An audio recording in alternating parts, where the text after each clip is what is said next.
Okay, now I'm gonna show you a stretching that we can do on the bed to stretch the back of the leg and a bit of the thigh.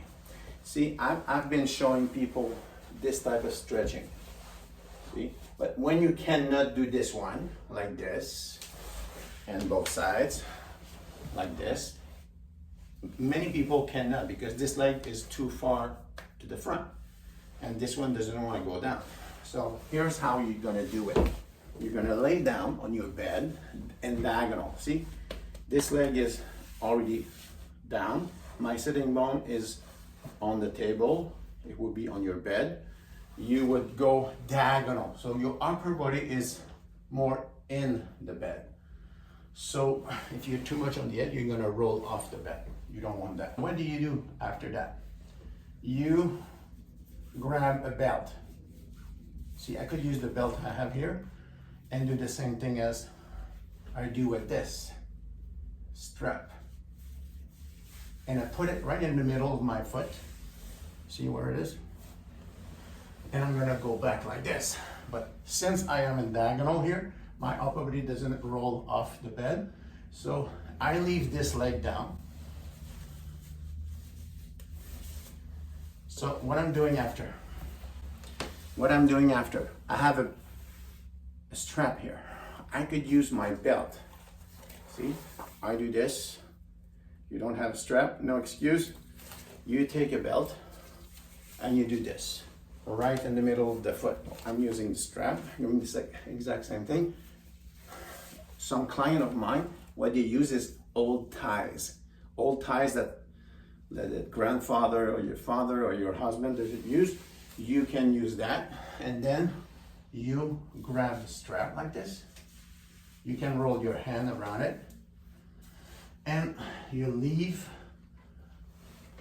this leg down. So for many people, just bringing the leg down and bending the knee, trying to bring the foot under the table, and you're pulling with both hands on the strap, and you breathe.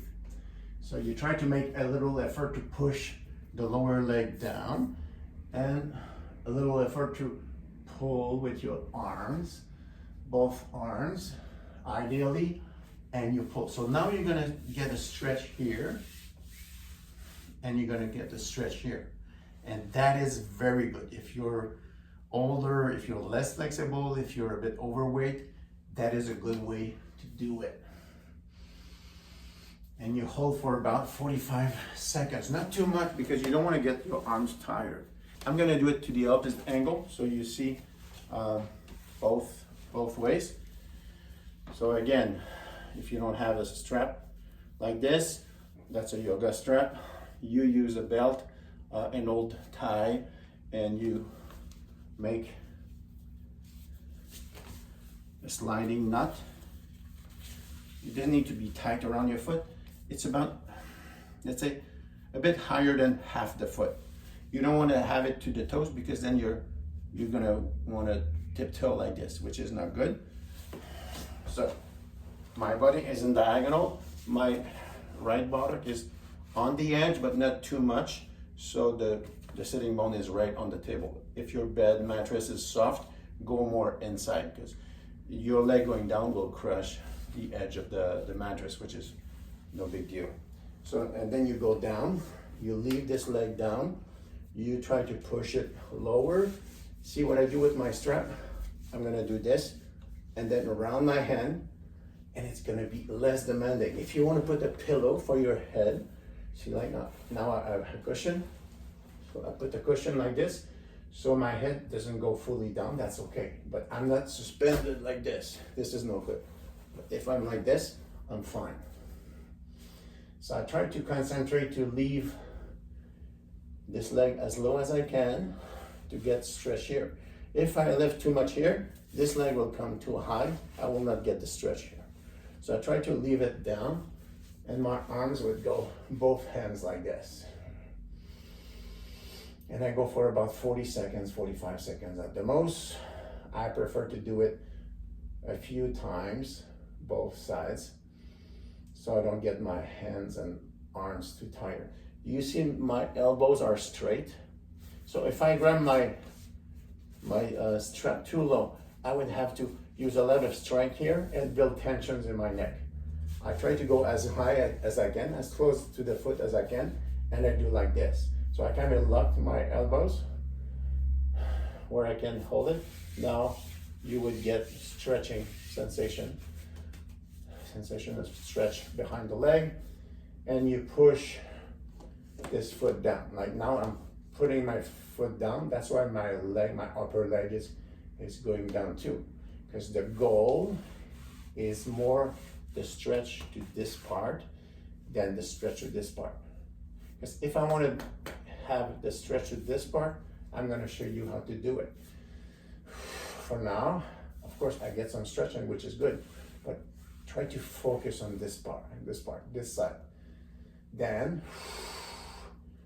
if I go down and I put my foot on the bed, then I could go the opposite way. I mean, straight.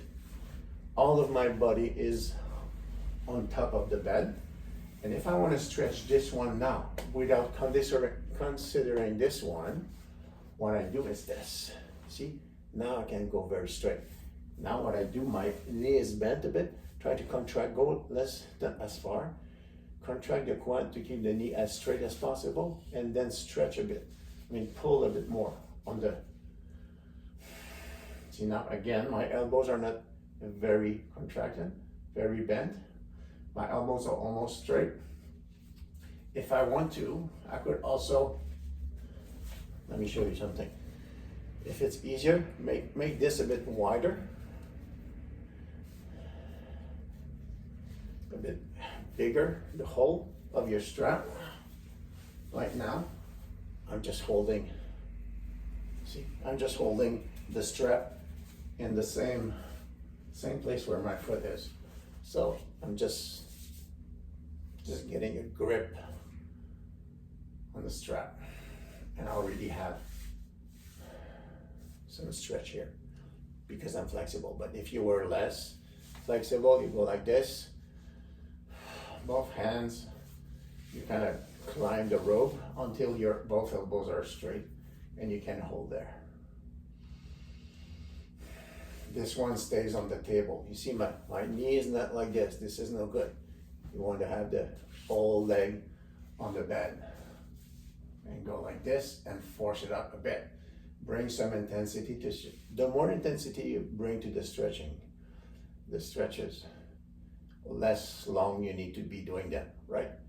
Because if I bring good intensity, like now I feel a stretching, I could hold only 20 seconds, that would be enough, but then I would be left, right a few times. From the other side, I put the strap right there. My right leg is flat on the bed. I'm grabbing this and I pull. I do belly breathing. If I can grab the strap higher, I grab it higher. Always better to do it more intense, less long each time you do it.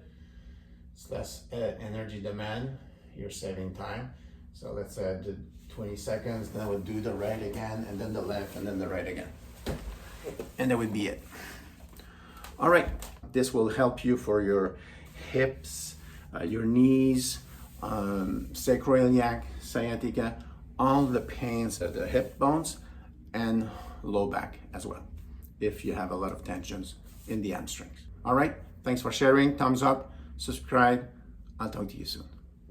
Take care.